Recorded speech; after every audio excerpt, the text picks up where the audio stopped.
Venujete sa vo svojom voľnom čase nejakému športu?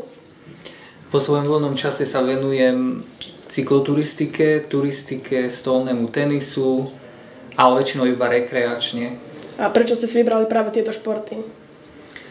Tak sú to nenáročné športy a dá sa ich budovať počas celoškolského roka s výnimkou zimy a stolný tenis sa dá hrať v každom ročnom období, pokiaľ ten stôl máte niekde v interiéri v miestnosti, takže práve preto a ešte to podporuje takisto aj môj zdravotný stav, pomáha to chrbtici a zvyšuje to krvný obeh. Majú podľa vás mladí záujem o športy?